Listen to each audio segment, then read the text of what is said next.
I really like going back to play the Overwatch Classic game modes to get a taste of how the game was then. As an Overwatch boomer myself, next year will mark the 10th year of Overwatch. Am I really that old? This game's been out a while now, and the thing that becomes most clear to me is how a community shapes the build of the game. Based on the strategies we understand, our level of teamwork, and our hero expression, the players shape the game maybe even 50% next to the game balance itself. The reason I mention that is because unlike the other Overwatch Classic patches like GOATS or Valk, which were gimmicky, deliberately unbalanced versions of the game in a way, oppressive metas from yesteryear, October was the opposite. It was looked at as the pinnacle of Overwatch 6v6 role queue balance, and I've got some opinions about it. I don't think it's great.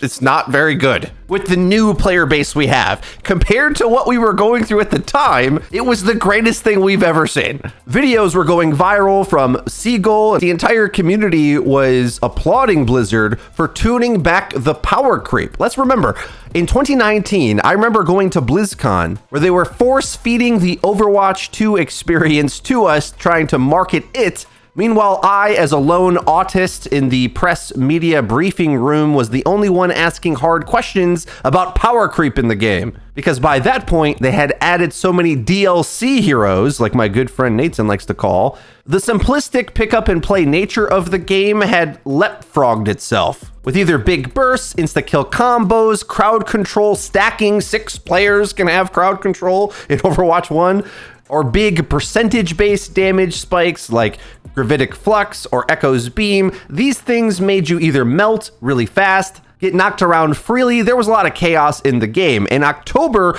oddly enough, was when they balanced these things back. But going back to that now, even in what we thought was the best version, man, does it look bad. Mainly because when you add in the new player base and you get a Doomfist in every game, or you get blown out because your team comp doesn't interact with the enemies, you quickly start to remember why they needed to change things into Overwatch 2. Now keep in mind, I think Overwatch 2 6v6 open queue is very, very good. Mainly because it has a lot of the list of improvements to the entire cast of heroes, the new balance philosophy.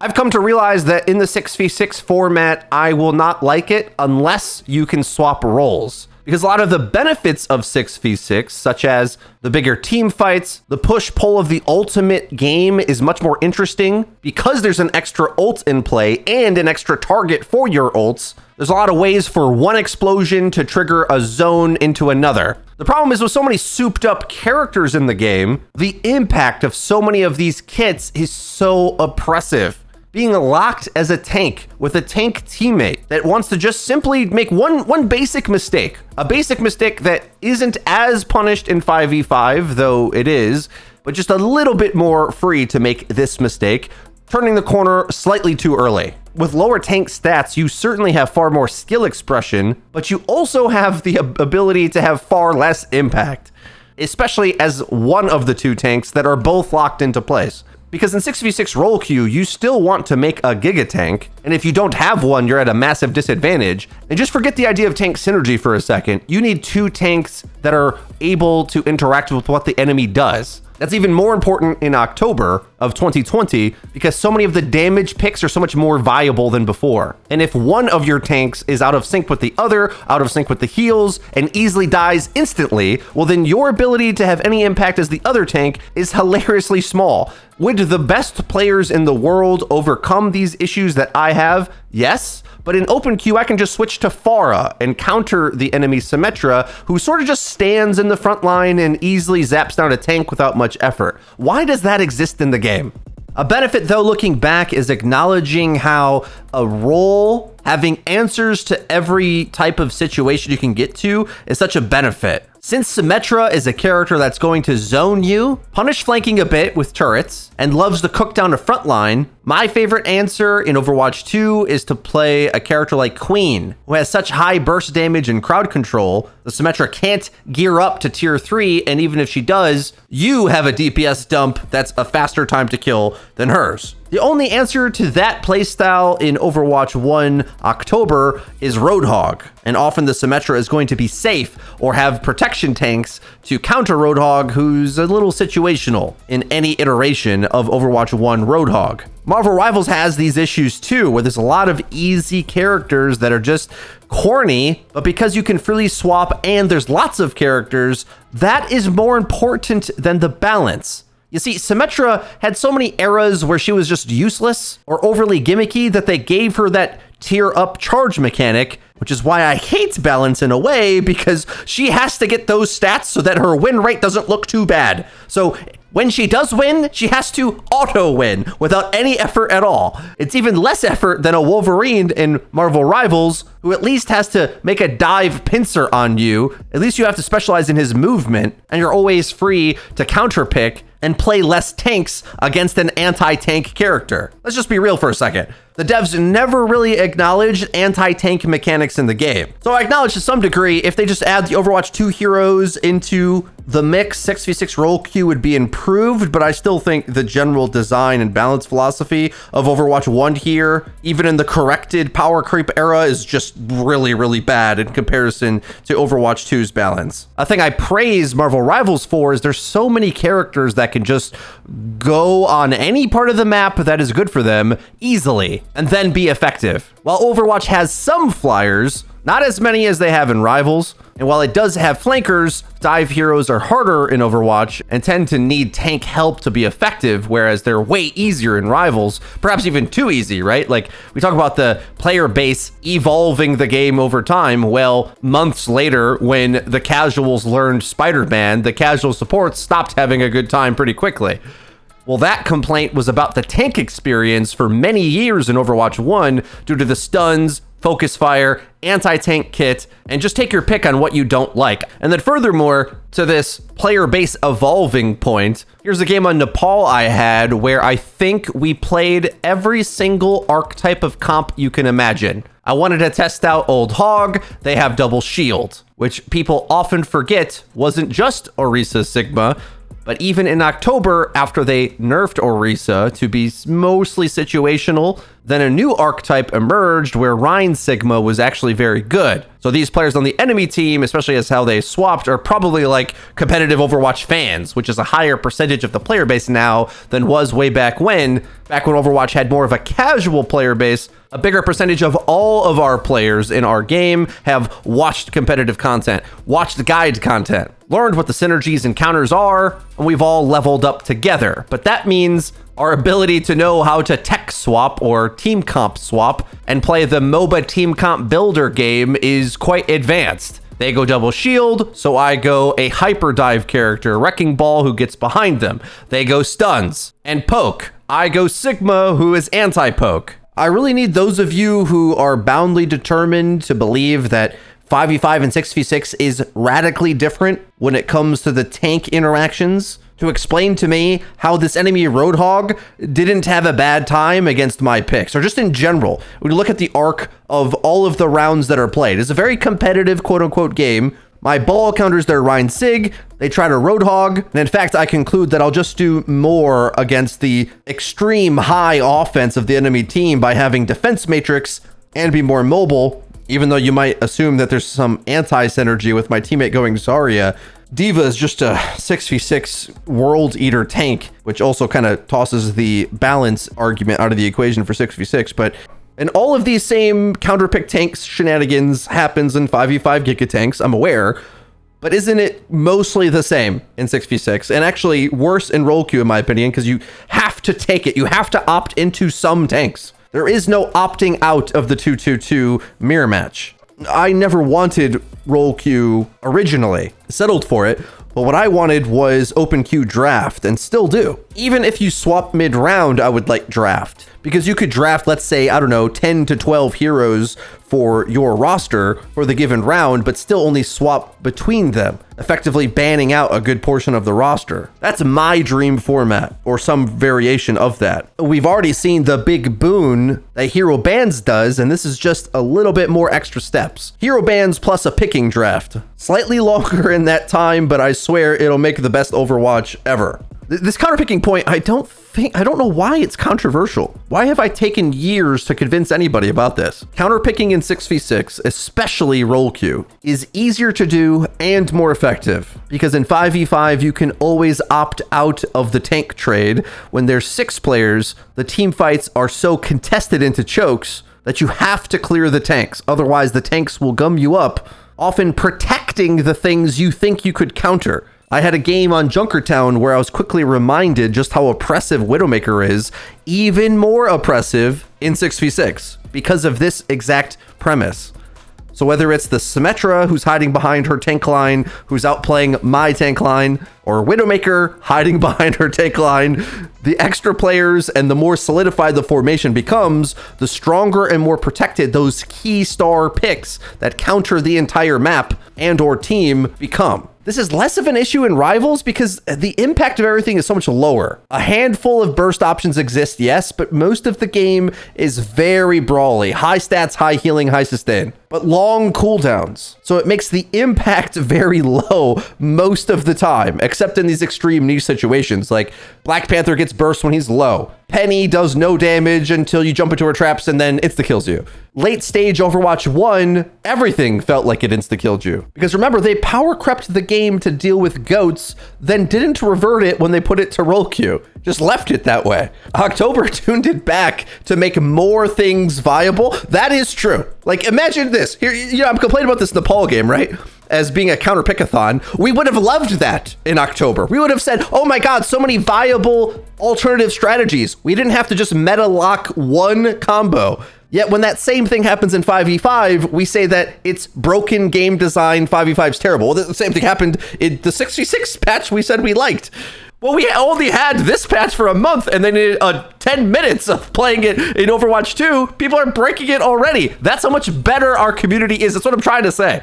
When we hate the game that we have and think it was somehow better before, because when it comes to the classic Overwatch patches, I think this might be one of my least favorite, because it makes me remember how much I hated that year and a half of power creep Overwatch. And this is the tuned down version, supposedly. The intensity of the stun stacking, the CC stacking, the big bursts of focus fire. I mean, ugh.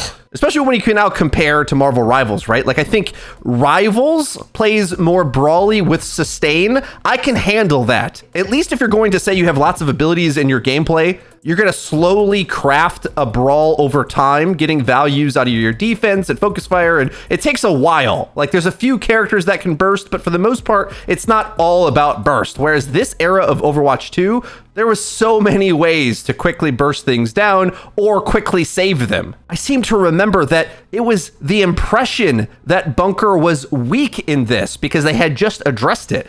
So characters like Baptiste and Orisa weren't getting played by the player base back then. But now this new player base playing the patch again, I've played against or played as Baptiste quite a lot, and holy cow, is his kit over-kitted. Try to remember, they ruined this October patch that everyone liked by buffing Baptiste and making the 1080p window. This was the last chance he had to be somewhat balanced, and I swear Lamp has more health and duration in this version of the game. It feels like it anyway. It's so much more oppressive in this iteration than in Overwatch 2 5v5, and people will always look at every flaw they see in Overwatch 2 5v5 and blame 5 players on it. Yet when we go back to the 6v6 patch, do we do the opposite back? Do we say, well, because it's 6v6 and nonsense, well, now Lamp's got to be 10 minutes long? Of course not. It's because in our community, for some reason, we commit an almost Overwatch 1 naturalistic fallacy, where if it happened in Overwatch 1 in 6v6, we just ignore it. It's normal. It's okay. Another thing I remember about 6v6, especially role queue, is just the impact of the flex support position. The actual balance of this is that a few characters have massive carry impact, particularly the flex support, which often was one of the bigger pro contributors as well. And then everybody else is kind of trying not to be on a pick that makes a mistake or feeding to trade. Especially now that we have hero bans and ranked both in the 6v6 and in the 5v5 role queue situation, it makes it more egregious that they went down the route of dog chasing car, chasing hydrant, circular balance philosophy, as opposed to adding hero bans years before even this patch was ever tested. Our perception and reality on these things as players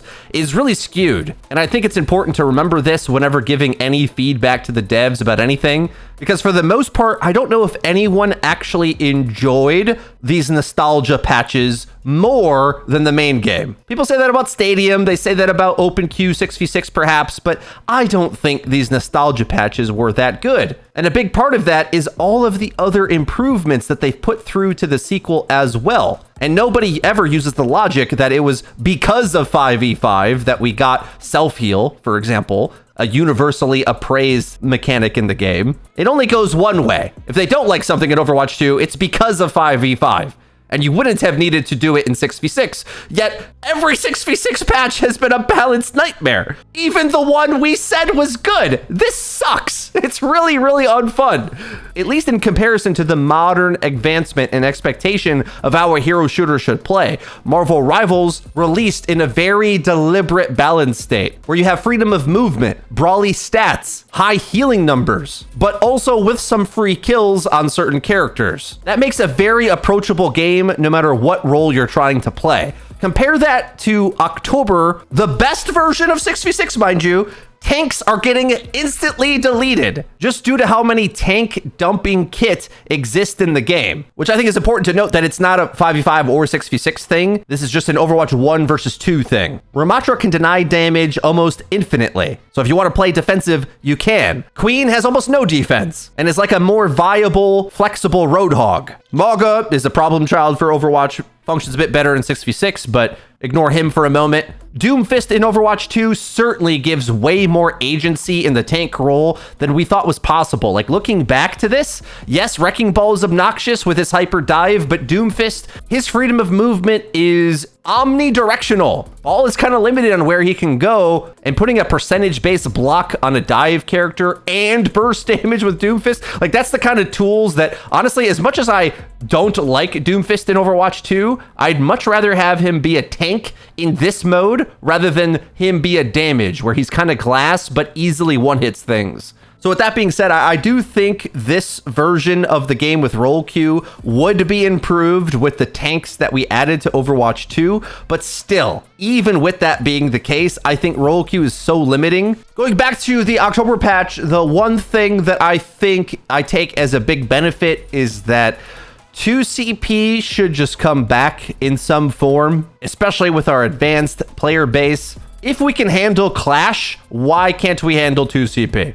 Clash is also not that competitive, but I find both of the maps for either of these uncompetitive, unbalanced modes rather fun. And since they've added so many freaking game modes, I don't see how it's going to be a problem to have yet another. All in all, I'd say with the addition of hero bans finally in Overwatch 2, I think it improves either the open queue 6v6 or especially the 5v5 format, which as far as role queue goes, I think is objectively better than 6v6 role queue. And going back to the October 2020 patch, I realized how much of my hatred for the MOBA team comp builder-a-thon that was Overwatch 1 was due to that power creep era of the game that wasn't actually fixed. By October 2020, I had just gotten used to it enough by that time to understand it's just the nature of the game. And now that we don't have to play the game anymore, I don't want to go back to that. I'm curious where they're taking the 6v6 tests moving forward. They kind of haven't talked about it. Everyone, I think, is assuming that they're just done with 6v6 open being back, but